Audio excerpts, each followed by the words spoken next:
0. All right. Let me just double check everything and make sure we're good. Cool. Okay, let's see. All right, let's see. A lot of magic in the air. It takes about 30, 40 seconds for people to come in.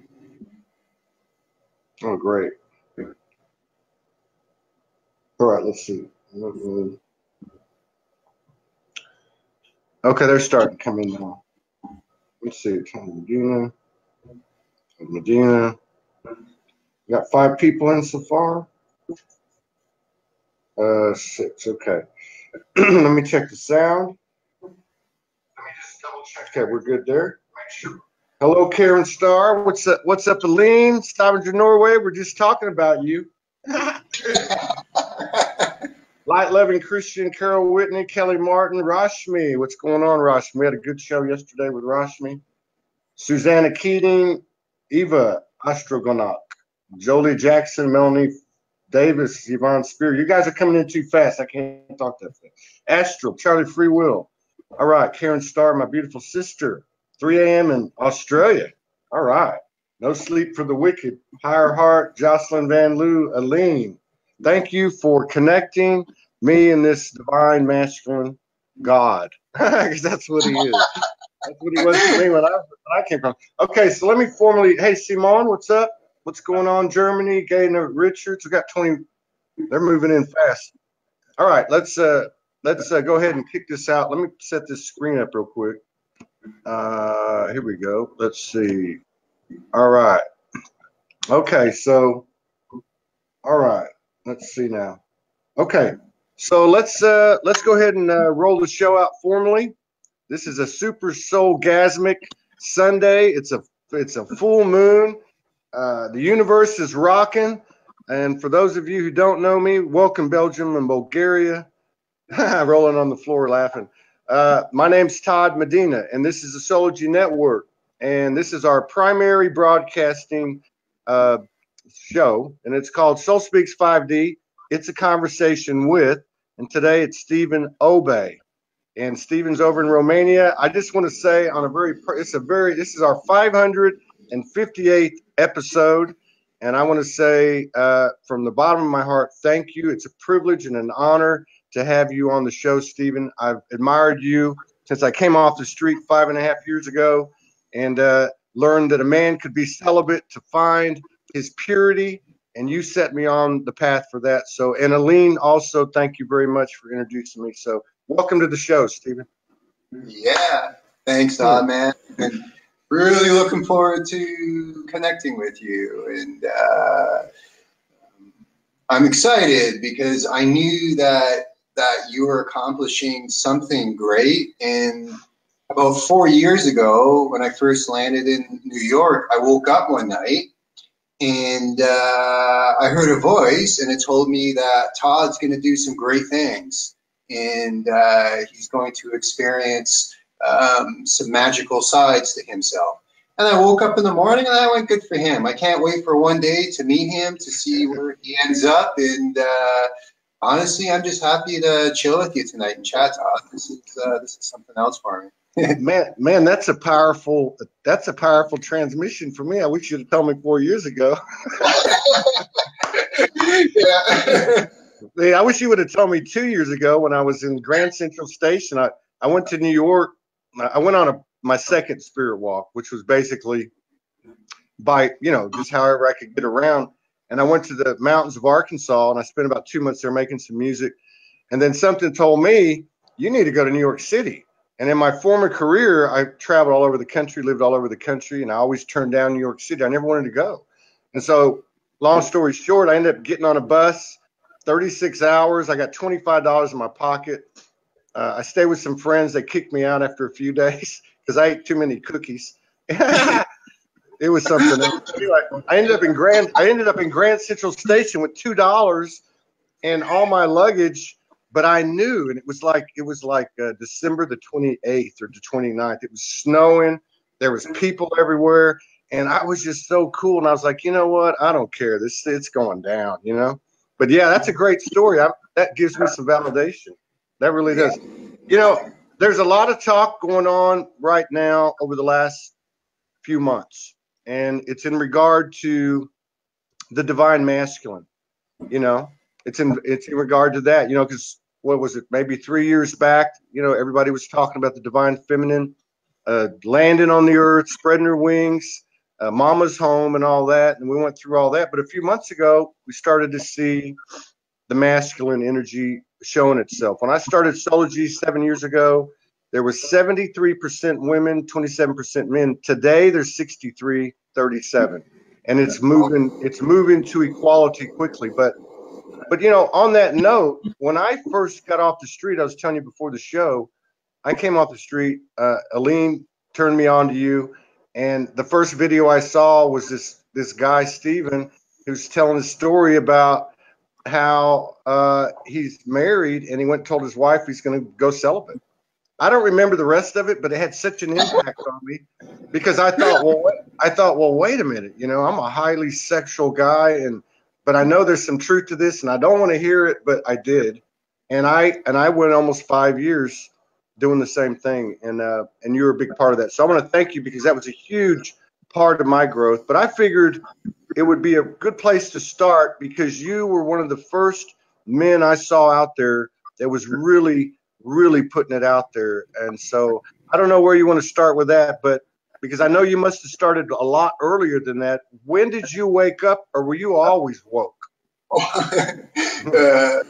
To be honest, I wasn't putting too much emphasis on the goddess or sensuality or sexuality. I was in the middle of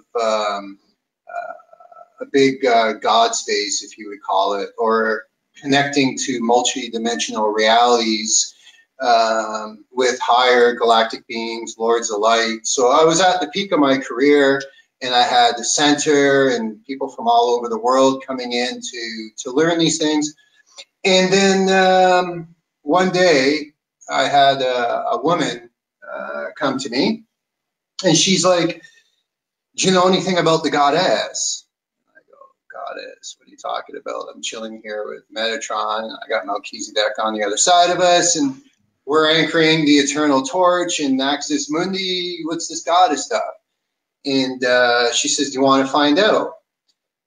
And I said, "Sure." And, you know, she said that she was a tantrika, and she has a group of women that were interested in me because they wanted that multidimensional God space or that solar rule to come down into the lunar.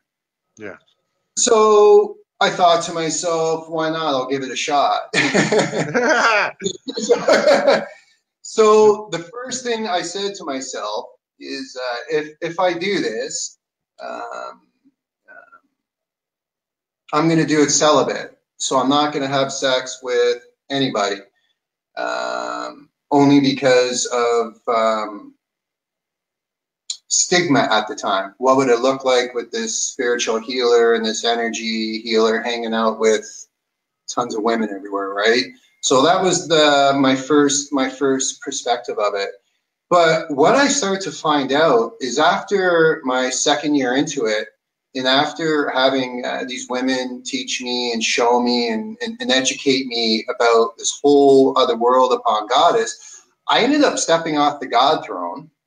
And I said, man, I'm going to serve the goddess. Enough of the serving the God and the eternal throne to these multidimensional beings, that I'm going to come down and descend into the earth and totally dedicate my service to the women, frontal lobe activation, because women have more gray matter within their brain from a scientific perspective than men, in physiological, and their immune system is stronger than men. And not just that, they have this womb inside of them that creates miracles and creates life. So I thought to myself, I need to understand and learn more about this. And through the celibacy, I learned how to pull the energy up. My eyes started to change color. I became more clear. I became more present. And I didn't have those lower sexual templates anymore. Yeah. So when I was with a woman, when I would get an erection, it wouldn't be throbbing, it wouldn't be heating up. So my testosterone levels increased. I became more focused, and I became more grounded and present around these tantrikas, or these groups of women that they would call themselves. Right on, man. Yeah. Well, that gives me that gives me. So I was kind of wondering what was going on with me. I thought maybe I was gonna have to have my plumbing checked, but no. But you know. Plumbing check. Well, there is one way to get your plumbing checked, and that's called a prostate release. Oh man, we're going deep fast. I didn't know you were this. I didn't. You're the one that said plumbing, so I was the one that said. Why didn't the secret spot that's in his ass? Unfortunately. I didn't know you were this cool, man. I didn't know that. I knew you were cool. I thought you were going to be like a Yogi-esque kind of thing, but you know. But no, oh, I know. Yeah.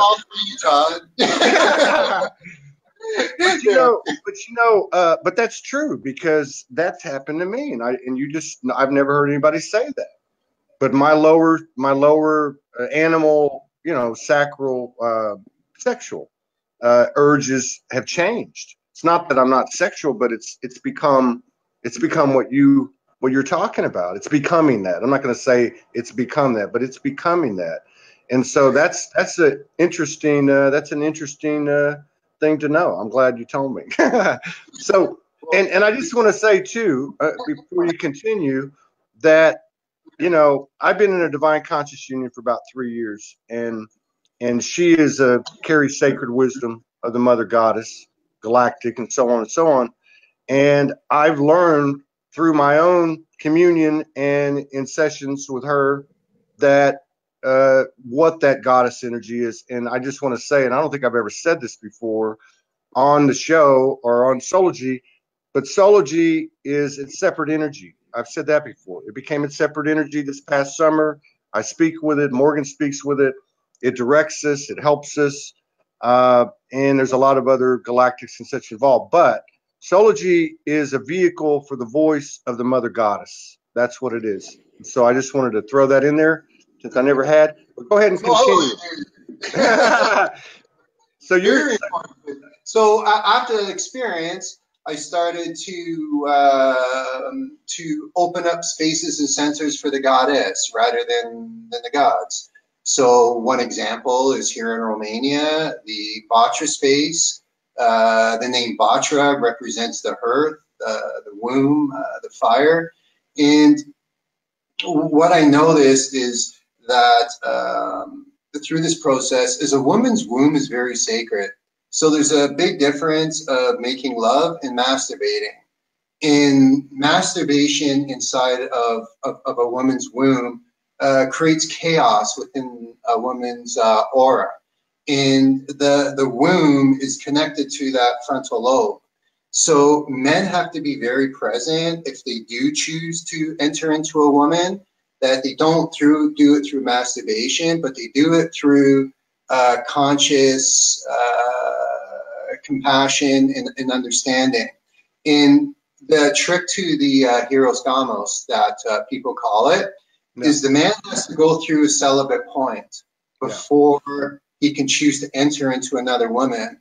And then when the man creates his body separate, and then when he enters her, it's a cleansing for the woman. Right? So it's about going in and entering in that divine union to keep that womb sacred, because everything gets created from there. Yeah. That's why you always see men in corporations and businesses, they always got a beautiful woman around them. They're always showboating this female around them because they're using her womb and her energy center to create on the planet. Creation comes from a woman, not from the man. That's so right. You have to make sure that you're honoring that womb and that temple, and you're going in fully conscious. And the celibacy brings that vibration higher in you. So when you do choose to enter in that, and again, I'm a 1.5 years celibate. So I went for that 2 years. Then I chose to connect and share that medicine with a woman to create an amazing space, an amazing center. And for the past year and a half, I've been taking rest from that again. So it's good even when you're in relationships to take breaks from that too. Yeah. Hey, I just want to, and I want to talk about these centers because I'm very interested in that. There are no coincidences, right? But I like to point out stuff on the show for everybody, and I don't want it to be missed. And again, this is not a coincidence. I can verify what you're saying. You know, luckily the human wasn't in charge of Todd Medina. My higher aspects were. So I went celibate, and then on the very night that I met Morgan, which was 3 years and about a week, on September the 3rd, 3:33 in the morning, our first encounter was Harios Gamos, and we practiced Harios Gamos for 3 years, and well, we still do, you know, and of course we had a divine conscious union ceremony in July, and we had a honeymoon. So I can tell you, it is not quantity, it is quality, and I love the way that you described the actual physical integration of the Harios Gamos, because that's exactly what we've experienced, and it's just so validating to hear you say this, and I want to thank you for that. So I want to also let everybody know that it's real. This isn't some kind of pie in the sky tantric mumbo jumbo. It's not. It's the real deal. And when you talk about the womb being the power source, and then using that example of the corporate guy walking around with the trophy wife, yeah, I can see that correlation now. Thank you for that. These centers that you do, I went to your Facebook page, and I tried to find a bio, and I ended up at Vantra? Vantra, yeah. Vantra, which is there in Romania now. Is that the only one you have, or do you have other ones? I've opened up others, but like they're not mine. I open them for others. So another thing with me, which is totally different and unique, is I've been a free sovereign man for 15 years, which means I have no bank accounts, no credit cards. I'm totally free to experience whatever I want. I help people create their visions and their dreams, specifically women, to learn how to use that energy of that space of God to create their reality, or that male-driven staff. So it's about using a woman to learn the staff, which the man has because the woman's the Aube, using that staff to create her reality within a masculine template. So these spaces that I build are never mine. Right. So the Vatra that I'm sitting in, I was hired to come in and help Theodora build her vision and her dream to return back to her roots here in Romania and open up a center to showcase her creation. Yeah. So I took it to the next step, where I chose to take a back seat on creating these spaces and helping women and other people create their spaces. Because you know what, Tyler, I got to be honest, I pretty well have done it all. You know what I mean? I was a Fortune 500 guy. I made a lot of money, and I let all that go 15 years ago. But I still live like a Fortune 500 man. I still have that alpha mentality, that testosterone, that corporate drive. That's always going to be a part of me. And it's not that I gave that up. It's I chose to raise the bar higher. I chose to raise the standard higher. How difficult is it going to be for me to walk around as a free man and totally provide for the space? And that was me learning how to integrate that feminine energy, that Shakti within the male body. Because when you anchor Shakti within the male body, it's hot, dude. Number one, the women go crazy because they can smell it coming out of your endorphins and in your space. Number two, you're giving back to the community, which was normally the role of a woman. So it's not that I'm taking a woman's role. I'm learning how to act and feel like that aspect, But I'm never going to be able to be a woman because I got sperm and testicles. But I can at least experience some type of that sensation about learning how to be reciprocal and give back to the community, right? Yeah.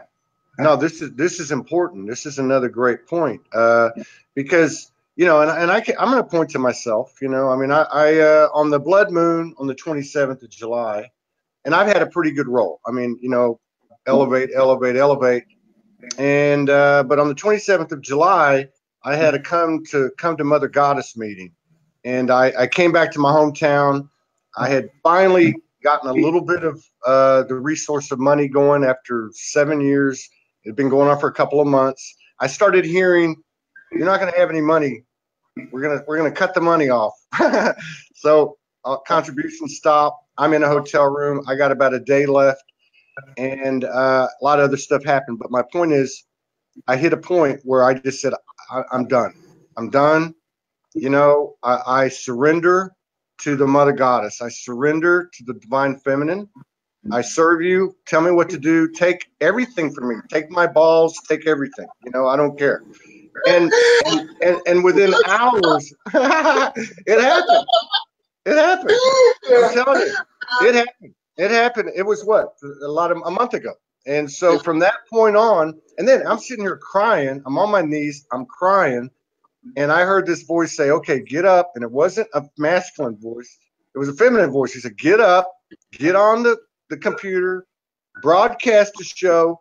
And the message was, every time you ask, you have asked, you've received. Now what you need to do is you need to integrate the 3D and the 5D plus whatever, and you ask your tribe, and just go in and say, "Here's where I'm at." And I did for 45 minutes, and everything has just exploded since then. But my point is that my journey, I didn't want to give up that alpha male. I didn't want to give up that the man, and I did. And so when you say that you still have the alpha, but you've raised it to a higher level, I think that's important, because I think the big threshold that men have to cross is, like I did. I was like, okay, I ain't got nothing left. What the hell am I now? What am I? I mean, I'm like neutered, and I think this is important for men to understand. How do you elevate that alpha male and maintain that balance of femininity and masculinity? Well, the most the most important part is when you're a clean alpha male. The reason why men have to have a lot of sex most of the time when they're in that mode is because they have low testosterone levels. So they need to enter into a womb, pull from her energy to raise their levels in their body, because they don't know how to naturally secrete the testosterone within themselves from a masculine perspective. But this is the catch. So if I walk into a room, in that moment, I'm the fucking king. In that moment. But I'm smart enough to light every other brother staff around me. So I'm not a selfish man. You know what I mean? So an alpha man could have that feeling of being grand, of being the man or the king or the god. But you need to make sure that you light those other brother staff around you. That's the key, because the more of those brothers that you activate and allow them to feel like a god and allow them to feel like a king and give them the space to experience that, then that reciprocates back to you. And that's one of the keys about being a high vibration alpha male, is having that high testosterone, having that high outlook on life, being that bodhisattva, anchoring in those axis mundis, firing the grid, in bringing your brothers along with you in that space. So you never take or break another brother down in order to make yourself look better. That's the number one rule of being a Daka. You never take down another brother to make you feel better. If he's acting like a complete idiot and he needs his diapers changed because he can't handle his emotions, that's something totally different. Sometimes you need a good smack. You know what I mean? But okay, I'm glad to hear that. I'm glad to hear that. Thank you. Because a woman doesn't like to change a man's diapers. You know what I mean? She needs a man that can process his own emotions and you need a high testosterone rate to check in on those things. Now, one way to naturally increase testosterone within the male body is called intermittent fasting. So you want to limit the amount of food that you eat.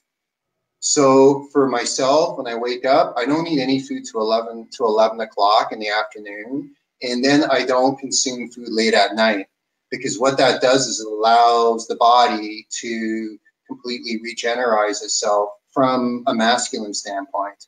And this is something else that's very important, Todd, and it's a very sensitive subject for people.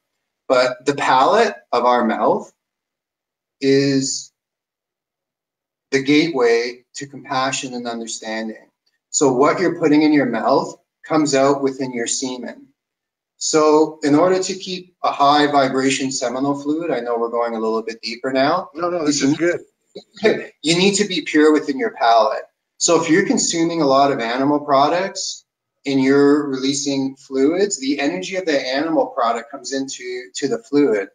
And then the smells of these animals come out of your body. Now, I know it's difficult for a lot of people to understand, but these animals and these life forces were not put on the earth for us to consume. They were put on the earth for us to live with them. And this is raising the whole bar to a whole nother level. But if an individual can say, I'm compassionate, I'm understanding, and they're still eating dead animals and dead flesh and rotten food and just oozing that out of their body, there needs to be a little bit of elegance and beauty to it. Now, in everyone's time, they're going to get there. But everything that goes with the man's palate comes into his prostate, into his seminal fluids, and then that comes out onto his own skin. And for myself, if I choose to release, it always comes back on my body. I never release on or inside a woman, because the medicine within the man's sperm is like heroin, man. Once a woman gets a taste of it, they're going to want it all the time. So there needs to, when you're very clean. So from my perspective, being very clean, being very active, I have serious medicine inside me. And I need to make sure that if I share that with someone, that it's coming on my body first.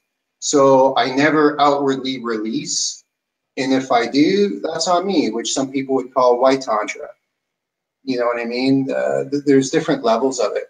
But anyways, the word tantra failed thousands of years ago. We need to have more of a scientific perspective on what we're experiencing also. So when you say clean, other than diet, other than diet and sacred sex, what else would that include? Diet's number one. Number two, do not watch any pornography. Do not watch any sexual exploitation of women, and just wholly stay out of that whole frequency. Because pornography, sexual exploitation of women, looking at posters of women wearing these outfits and expressing themselves sexually weakens the man's testosterone. So what starts to happen is the man gets programmed to think that's how women behave and that's how women act. But women are much more than the high heels, than the makeup, than the outfits they wear. So when you're watching pornography from a male perspective and you're feeding that industry, it's actually taking away from you. The number one testosterone killer out there that will deprive a man of all of his life force and his prana and his mana is pornography. Do not watch that stuff. I'll let every brother know. And there's a lot of men that are starting to wake up. Stay away from it. Yeah. Because it takes a long time to get that out of the field. And that's why a lot of men need to go celibate when they've experienced a lot of pornography. Because you can't be giving that into the womb of a woman and keeping that vibration going on the planet. Right on. Right on, so, man. That side of it too. And of course, I guess part of it too would be the celibacy too. I mean, I experienced so many different things, but it just it wasn't something that I was aware of, on a human brain level. I knew something fantastic was happening. I just couldn't explain it, and I'm a wordsmith. I couldn't explain it. But so I gotta vouch for this, because I'm not where you're at, but I'm getting there. I'm in that trajectory, and I have been for quite some time. So fellas, I'm just telling you, it's the real deal. And I got to tell you, it is absolutely incredible. It is absolutely incredible, because it has affected my entire life, and I'm very blessed to have a divine conscious partner. But I guess in some way I had something to do with that. We all plan this to a degree or another, don't we? And the goddess chose you, Todd. She actually told me that about a week ago. After I finally balanced everything out and surrendered about a week or two ago, she said, I chose you, right? And I said, what? I said, when did you choose me? She says, the first time we talked on the phone. I'm like, okay. I wish I would have known, but I shouldn't. I didn't need to know. That's the whole point. This is a great conversation. Let me ask you. You mentioned about Galactic. Yes. And more people are having galactic experiences. Morgan and I have been very upfront about ours: visitations, materializations, messages, obviously, and that type of thing. Was your awakening directly related to galactic communication? Yes. So what happened to me, I remembered when I was 28, 26, 28 years old, something like that. I took a large amount of LSD. When I was younger, in Canada, we dropped a lot of acid there. But anyways, we did in Texas too. Like a lot. Yeah. And I remember my heart stopping, and I went, oh fuck.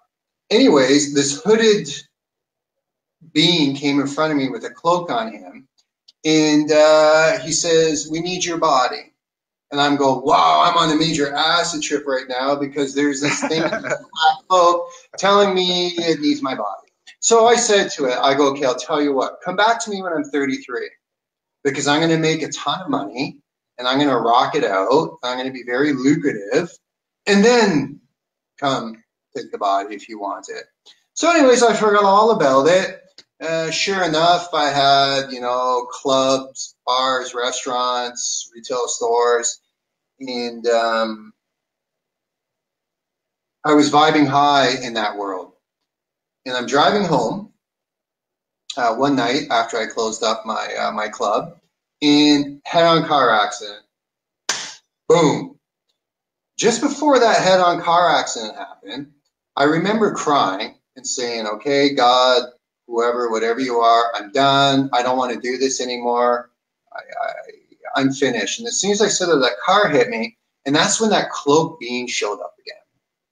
So because I was a man of science first, I was laying in the car accident. I was busted up pretty bad. And I go, okay, my body's going into fight or flight, and it's secreting a lot of cortisol in my body, and my adrenals are stimulating. So I'm just having a coping mechanism to deal with my reality. But this being took his cloak off, and it was an angel by the name of Uriel. And he says, don't worry, I'm coming into this physical body. We're going to spiritually alchemize it, because we have this higher evolved Palladian being coming in to use it.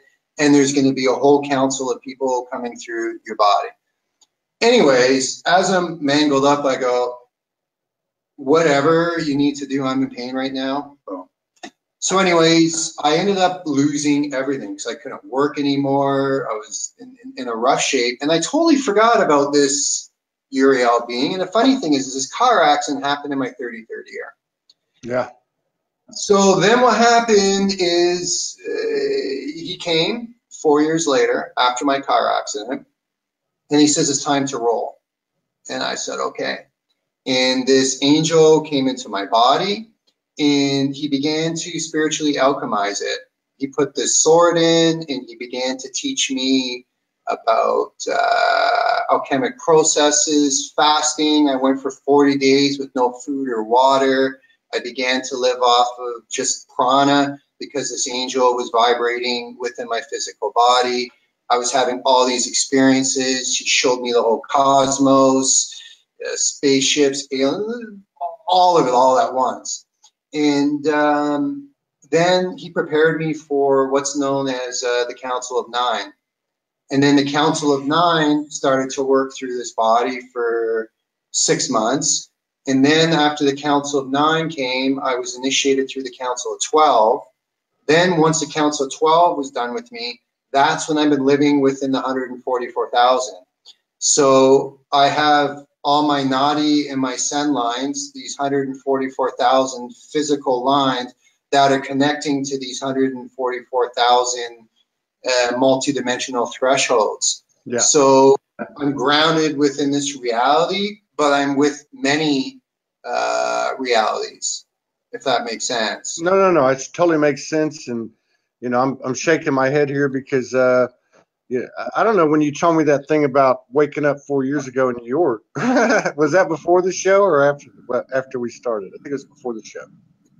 When I went to New York? Well, no, you said 4 years ago you woke up and you got my name and whatever you had told me. That was in New York. Yeah, and so that resonated. Now you're telling me this other stuff about the whole celibacy and the trip and even the acid. but you know that when I woke up 7 years ago,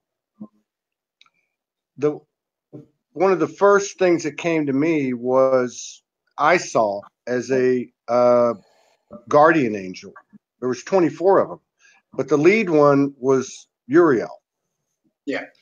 Then about I don't know, 5 or 6 nights ago, this is so strange.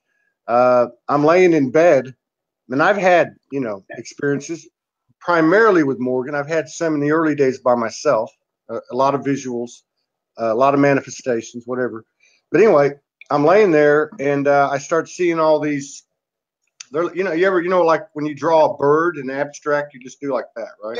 Yeah. So there was all these white little bird-looking things all over the ceiling, and they were moving, and they were talking to me, and I'm laying there going, what the hell's going on here? You know, I guess I'm getting a visit again, but it didn't look like any of the ones before. Anyway, bottom line is they identify themselves as the Council of Nine.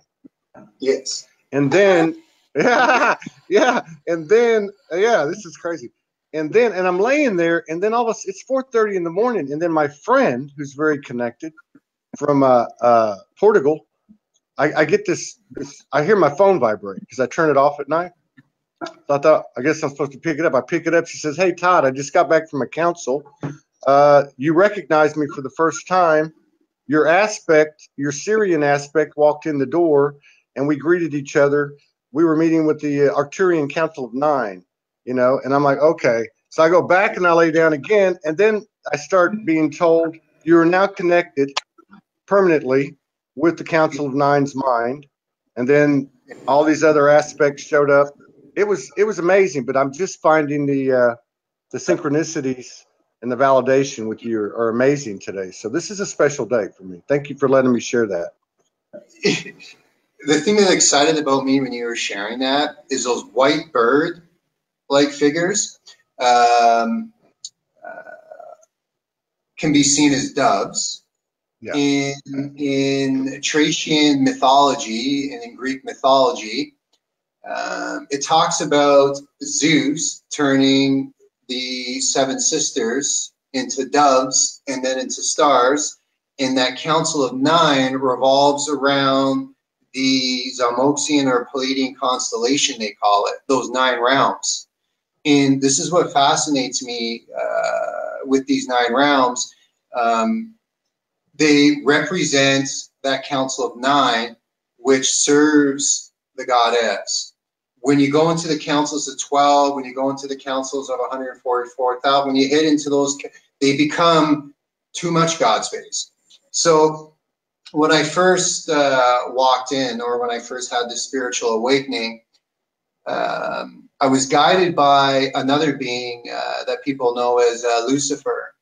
And as I was falling, Lucifer gave me this sword, or he didn't give it to me. I kind of snatched it out of his hand. And I snatched it out of his hand as I was coming down here. And I remember as I was coming down with his sword, slicing the chains that Orion had binded around the Pleiades. So it was like, as I was coming down, it was like, and just going through that motion. And that's when I had this vision of 2020 being the goddess era, was when I experienced that. So it was about women becoming leaders in the world. So returning back to a balanced matriarchal system and a patriarchal system. In these lower evolved beings, like the Council of Nine, has more of an understanding of that. The Palladian constellation is like the midway point. They're the volume control. So if Mr. Sirius wants to come down to Earth and play down here, he needs to go through Pleiades. If Octarius needs to step down, it's Octarius, it's Pleiades, Octarius, Sirius, Pleiades, then Earth. So you have to pass through each threshold. Okay. You can't miss a threshold. If you miss a threshold, you have to come back and repeat it. Right. So it's about the descension process of descending down into the earth, because God is becoming earth and goddess is becoming sky. Right. So it's this merge in 2020 where the goddess is becoming galactic, and Pachamama and Mother Goddess is holding the seats in the stars. And that masculine version of God is holding the space of the earth. Wow. So the poles are shifting. That's why everyone's getting galactic goddess, galactic goddess. They're talking about galactic goddess. And this is what I saw when I first walked into this dimension, was that goddess energy, or that primal feminine energy becoming galactic. And that's why a lot of women right now are like tripping out. They want the good stuff. You know, I want the good stuff. I want the high vibration stuff. I want the energy healing treatments. Light my ascension up. The women are ascending. The women are moving into higher dimensions. The women are evolving. They're becoming the prophets. They're becoming the leaders in spiritual development. And it's about allowing them the space and the freedom. And the reason why I use the word allow is because the masculine has had the majority control on the balance. Yeah. Right. So now it's time where that torch is being lit, those scales are being moved around, and the women are moving more into a God space and getting to experience those vibrations. Because if you want to trust anyone on our planet and on the earth, you're going to want to trust miracle workers. And the only miracle worker that's walking around the planet are women, because they're the only ones that can take a child out of their womb and bring that into physical reality. If men need to see women as a god, no offense, I have no problem with religion and with certain structures that are organized on the planet, but I think we need to focus our structure on empowering women, making sure they're feeling safe and secure to share their message that they're supposed to be sharing here. Yeah, right on, man. Yeah, and I found a couple of things really interesting there too, because I never had a galactic thought in my head until I met Morgan 3 years ago. But the minute I met her, I said, "You're galactic. I'm like from the Earth." But what you're saying, it's actually going the other way. The women are. You got it. Yeah. So then the other thing I found interesting too, which again you've explained something to me, without even knowing it. When I saw this whole thing happen, it was Syrian to Arcturian. And I haven't, the Pleiadian thing I've seen when I'm with her, and we had some experiences this past summer, but yeah, so there is a graduation, so to speak. A hierarchy. Yeah. Exactly. There's a hierarchy within the Lords of Light in the Galactic White Brotherhood, where they have a specific frequency that's set. So everyone has to go through that step down process. Yeah. So if you're a higher Elohim or Ophanim or an angelic messenger of light, and you need to step down through all these processes in order to come in and have this physical spiritual experience. In that Palladian, in Romania, we call it Zamoxian constellation. That's the midway point and transfer station. We can't forget that. Because if it wasn't for that Pleiadian constellation controlling the volume of our planet, we'd be fried. Yeah. So there needs to be some type of medium in order to control that wavelength of energy that's coming down here. It's very important. So the women are holding these galactic codes. So now when you're rubbing a woman and you're touching her and you're massaging her feet, you're in those galactic codes. Because men, we're integrating earth-based medicine. And we're getting this galactic information from the females. That's right. Yeah, and again, I can vouch for this. The only thing I didn't get, but the universe always teaches in a paradoxical manner, I thought I was starting from the Earth and she was coming from the galaxies, but it's the other way around. And now I understand how that works, because you're right. I get my medicine from the Earth, and and she has all that galactic stuff.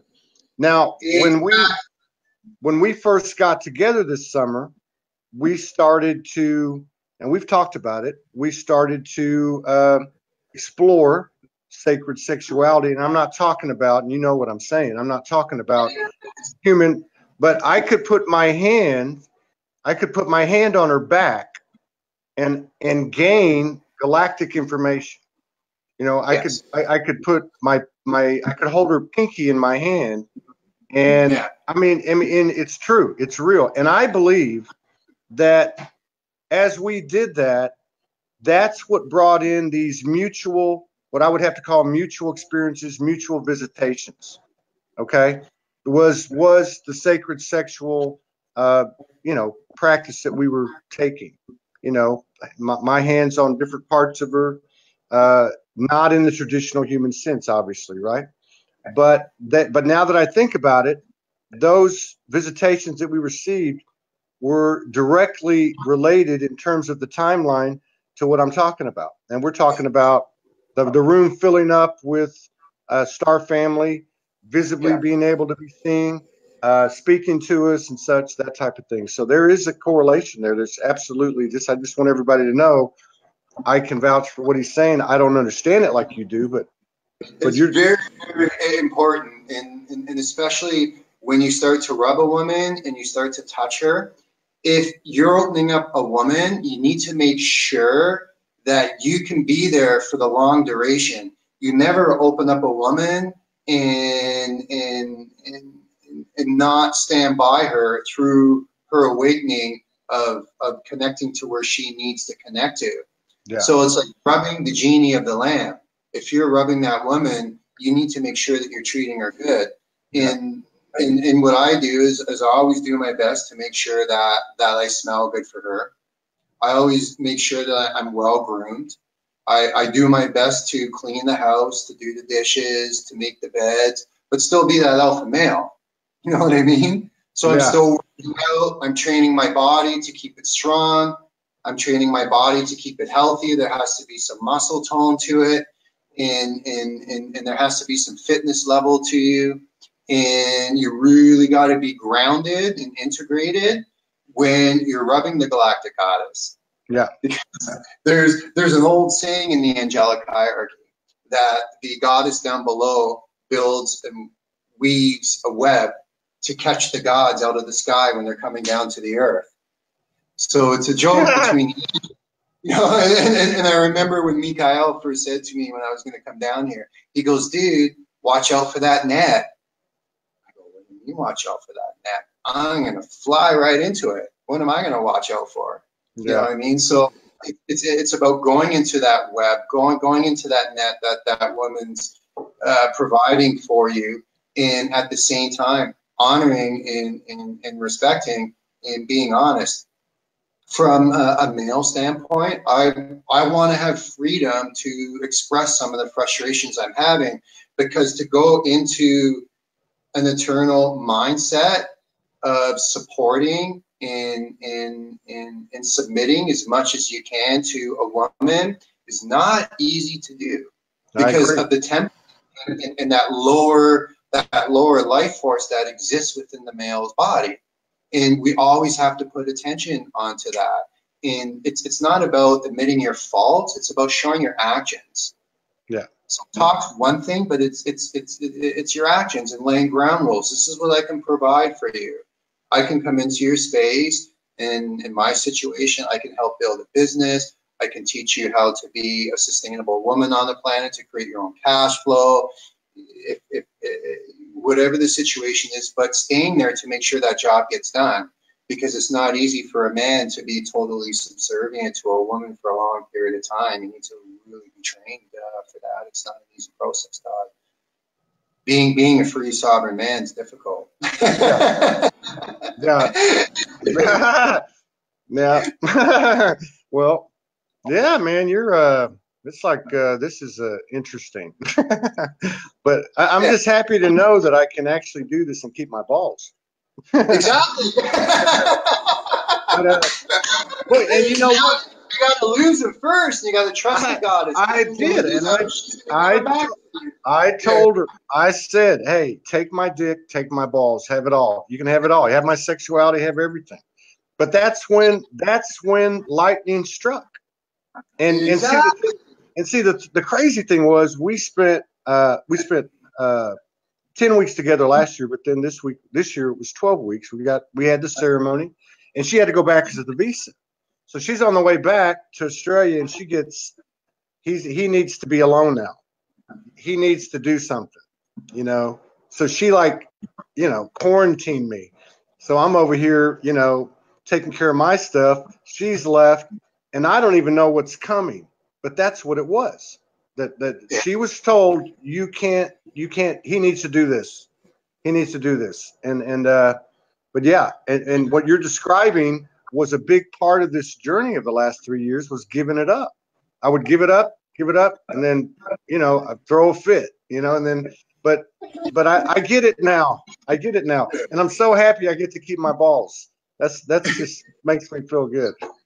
And one more, because I don't know how much time we have. I can see we have about 7 minutes. But one more thing that I really want to express for males out there that are graduating into this experience. When you're with a woman, in that moment, she's the moment. You want her to feel safe and secure with you. And you want the other woman feeling jealous that you're with her. You know what I mean? It's not about going and hanging out with other women to try and make the woman jealous, your partner.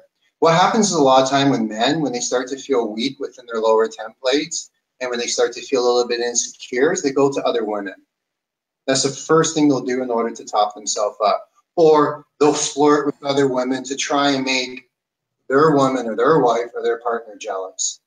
And the number one mistake to do that, to make a woman feel that for your own insecurities, is just being a spoiled child. Yeah. So what you want to do when you're with a woman is you want her to feel like she's the show. Yeah. And these other women that are coming around you, you want those women to have to go through her to connect to you. This is very important, right? So if a woman comes to me and says, "Hey, I need a healing treatment with Steve," talk to her about it, and then we'll do the healing treatment. So it's not about bypassing the union. It's about them having to go through your partner in order to get to you. And when I'm with a woman, it's her. Yeah. I have no interest in anybody else. If you can make one woman shine, then you got 7 billion women shining. Yeah, so there you go. It's not I'm out there and trying to light up all kinds of women. It's a woman, and however. And if you make any mistakes anywhere along the line and you fumble that onk,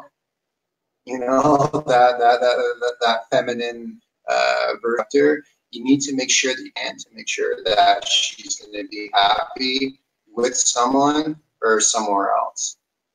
Yeah. Can you repeat that last part? You broke up. If you drop the ball. Yeah.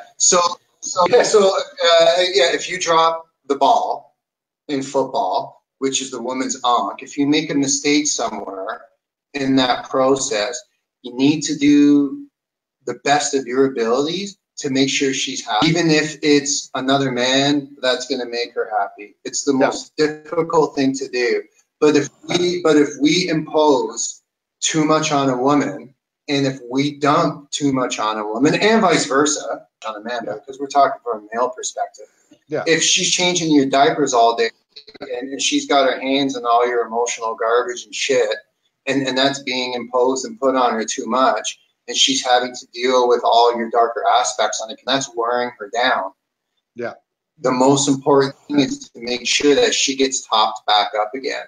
And if you can't top that woman up, you have to leave the relationship and allow someone else to come in and do that. Yeah. Because women have been cleaning up after us for thousands of years. And we have to just take it like men and just hold that space.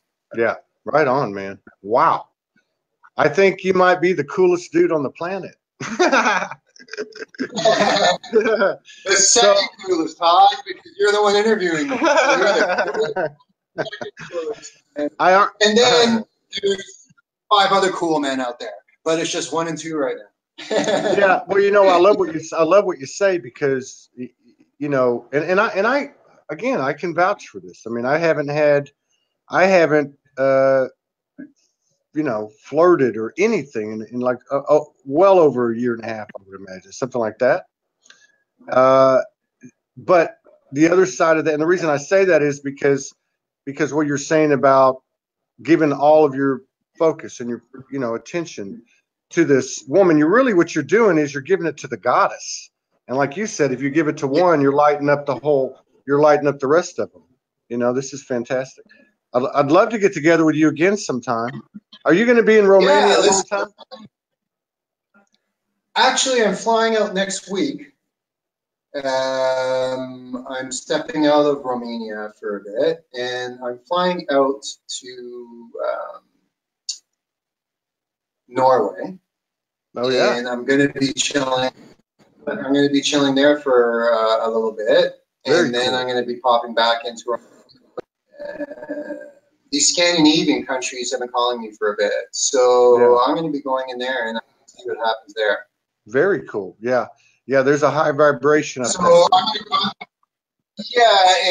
in Norway's whole mythology is around the 9 kingdoms. You know what I mean? So I'm also an archaeoastronomist. So I'm going in to also research the archaeoastronomy perspective of these 9 kingdoms within Scandinavian culture. And I'm going to be stopping in Oslo, and I'm going to be heading in there for a bit. I got some people putting me up in that space, and I'm going to go from there, and I'm going to visit some friends there too. Excellent, man. Excellent. Yeah, I'd love to get together with you again. So, totally reachable. Let's stay connected. The space here in Romania is going to be fully active. It's one of the most highest energetic places in the world.